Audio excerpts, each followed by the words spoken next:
Bonjour à tous, bonjour à toutes, bonjour aux élèves, bonjour aux parents qui visionneraient cette vidéo. Cette vidéo a pour but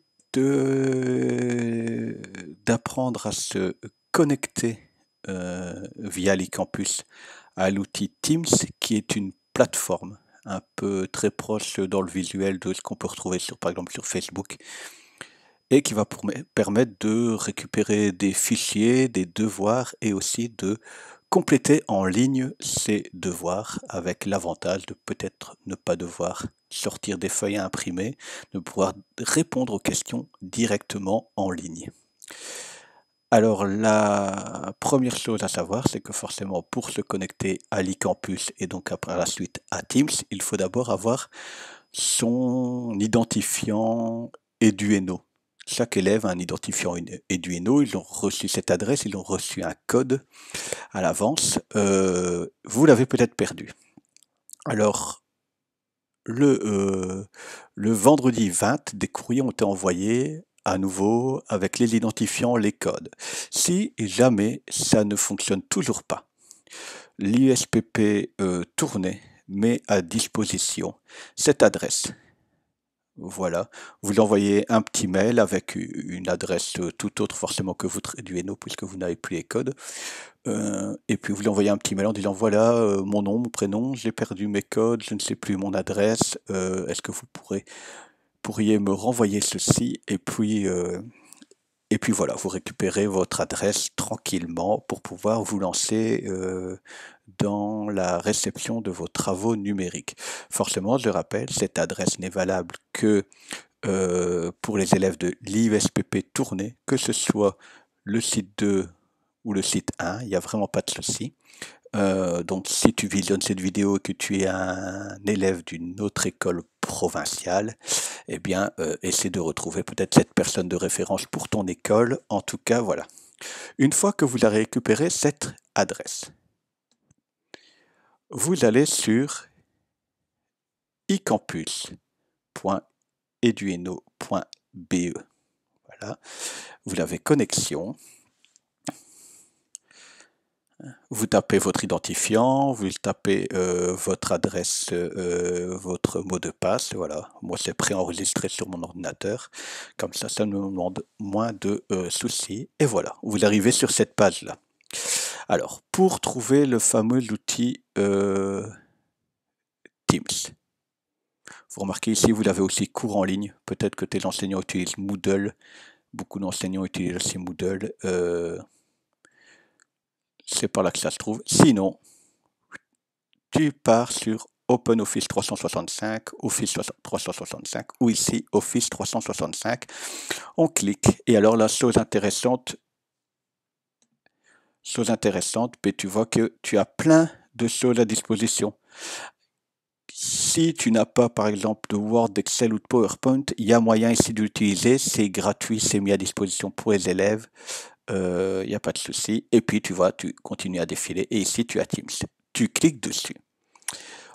Et puis peut-être, ça dépend des explorateurs Internet, etc. On va peut-être te proposer de mettre une application. Moi, sur mon Mac, on me l'a proposé. Donc, j'ai préféré mettre l'application pour être plus tranquille.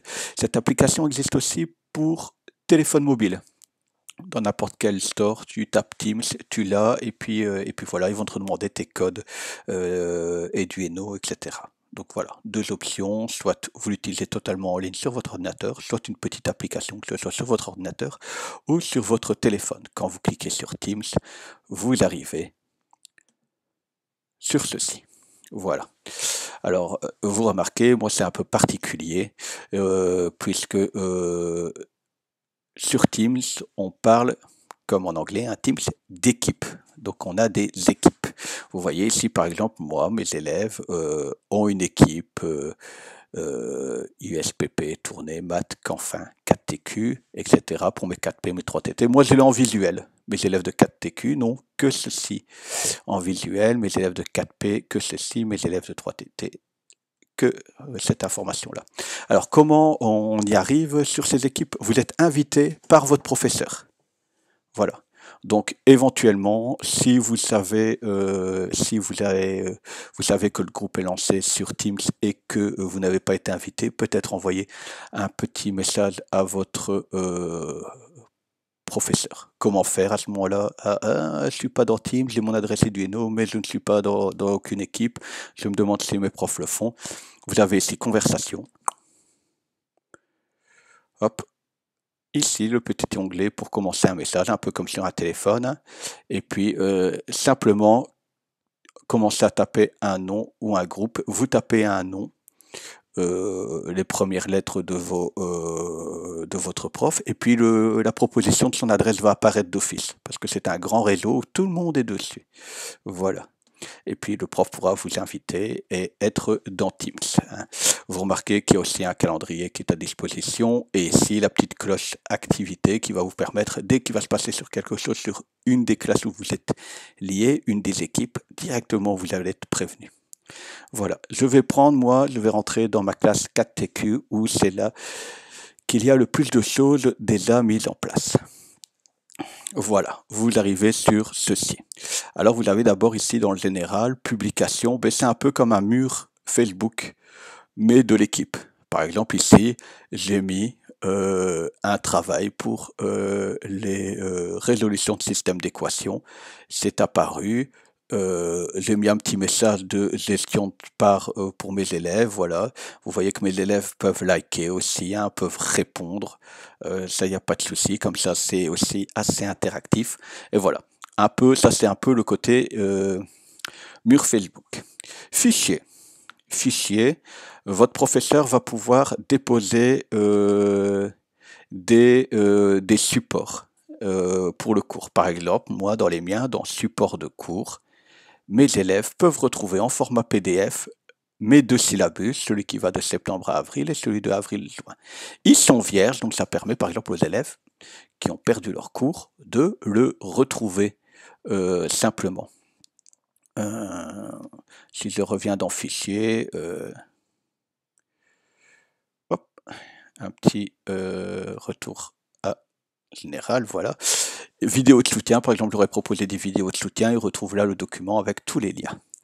Bloc-notes de classe, je vous avoue que je n'ai pas encore utilisé cette option du tout. Ne vous inquiétez pas, de temps en temps, ça rame un petit peu, c'est parce qu'on est beaucoup en ce moment à travailler et à envoyer beaucoup de fichiers, donc forcément ça prend un petit peu de temps. La partie la plus intéressante pour vous les élèves, c'est devoirs. Dans devoirs, vous allez retrouver les différentes choses à faire. Actuellement, beaucoup de devoirs sont non cotés, donc ne vous inquiétez pas de ça. Comment on peut procéder en devoir? Par exemple, moi, mes élèves ici, ils ont des vidéos de soutien sur Pythagore à regarder. Ok, hop. Et donc, ça, c'est un affichage prof. Vous voyez que non remis, non remis. Je vois qui a consulté. Donc, vos professeurs savent quand vous avez ouvert le dossier, quand vous avez consulté, c'est su, c'est mentionné. Vous, ce que vous voyez, moi, c'est une présentation prof. Je passe un affichage normalement de ce que vous avez. Voilà. J'ai un titre, une petite description du travail, un petit document. Vous n'avez besoin de rien, tout se fait en ligne. Par exemple, si je clique sur mon dossier ici, sur mon document en PDF, ça charge, les élèves l'ont directement en visuel. On peut zoomer, hein, là c'est un format un peu particulier. Je peux zoomer pour voir un peu mieux forcément. Ça c'est la première chose. Ça c'est un visionnage de vidéo. Donc moi, à part savoir qui a été consulté, forcément, il n'y a rien à me rendre sur ce travail-là. Totalement normal. Maintenant, je vais repasser sur les devoirs précédents. J'ai un deuxième travail qui est arrivé, c'est une résolution de système d'équations. Okay. Là, forcément, il y a quelque chose à compléter. Là, vous voyez, je remarque encore qu'il a consulté, hein, ça a été mis hier, je vois déjà qu'il a remis, qu'il a consulté, et il y a consulté et non remis, hein, c'est deux choses différentes. Alors, je passe en affichage étudiant pour vous voir correctement ce qui se passe. Voilà ce que les élèves ont devant, ce que vous avez, vous les élèves, devant vous, ce que les élèves ont en visuel quand ils vont aller sur la partie devoir. Vous voyez qu'encore une fois, il y a un fichier, cette fois-ci c'est un fichier ODT, qui moi c'est de l'OpenOffice, mais ça va pas réellement poser de souci. J'ai tout prévu derrière en amont pour ça. Vous cliquez dessus. Vous cliquez dessus. Vous voyez, ça ouvre Word. C'est un Word naturel. Il y a les petits exercices qui sont là, et vous voyez, c'est pas très joli parce que j'ai travaillé en OpenOffice. Ça ouvre du Word. Il y a un petit décalage, mais ce n'est pas un souci, je le répète, parce que derrière, j'ai prévu le coup. Quand vous voulez réécrire, j'ai envie de faire mon devoir, je peux réécrire sur la page en elle-même, peut-être dans une autre couleur pour que ce soit plus clair ou pas, ça c'est réellement pas un souci. Vous cliquez ici sur modifier le document. Vous avez deux options. Alors, modifier dans l'application du bureau, ça va utiliser le programme que vous avez vous sur votre ordinateur. C'est-à-dire que si vous n'avez pas Word, vous allez être bloqué, ça va reprendre un autre, un style OpenOffice, ça va tout redécaler, etc. C'est un peu problématique. Mais si vous utilisez modifier dans le navigateur, là, il n'y a réellement pas de souci. Ça va ouvrir un Word qui est en ligne et que vous pourrez utiliser gratuitement grâce à toute la structure qui est mise en place autour de ce système d'exploitation.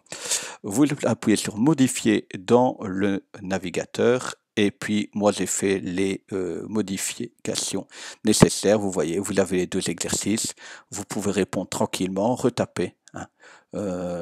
Là, en mathématiques, c'est un peu particulier, il y a des symboles, mais par exemple, vous savez réutiliser, grâce à copier-coller, les petites accolades, par exemple, qui sont spécifiques à la chose. N'hésitez pas, il y a des fois documents, des problèmes de compatibilité, hein, parce que c'est OpenOffice, et voilà. Et donc, il y a des petits soucis. Une fois que vous avez répondu, vous fermez, hein. Et normalement, si tout se passe bien, votre prof devrait recevoir le travail directement, sachant que c'est vous. Et puis voilà. Je pense que c'est la plus grosse information. Vous voyez aussi, hein, il y a peut-être des enseignants qui après remettront le correctif. Moi, je compte faire ça dans Fichier, hein. Donc le devoir, les élèves ont pour moi jusqu'au 1er avril pour le faire. Et puis le 2 avril, c'est clôturé. Et donc tous mes correctifs arriveront dans Fichier. Il y aura correctif en PDF pour vous pouvoir le visionner, puisqu'on n'aura pas la chance de se voir pour peut-être corriger ça. Je pense que j'ai tout dit. J'espère que cette vidéo va pouvoir vous aider. Si vous avez d'éventuelles questions, peut-être les mettre en commentaire. Si vous avez d'éventuelles remarques du style, tiens, c'est bizarre, le devoir n'est pas remis, que vous soyez élève, parent ou enseignant.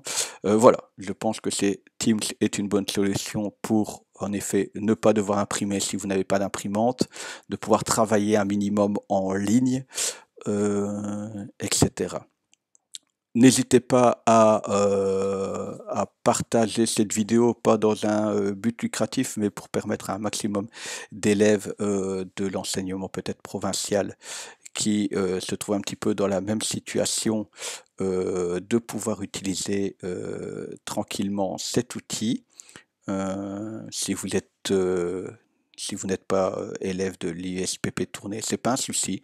La plateforme Eduino est la même, le Teams est le même, juste pour vous à voir un petit peu comment votre école a géré ça. J'espère que ça vous aura aidé. Je vous souhaite le meilleur en cette période de confinement. Soyez prudents et à bientôt pour peut-être un nouveau tuto en fonction de vos questions. Au revoir à tous.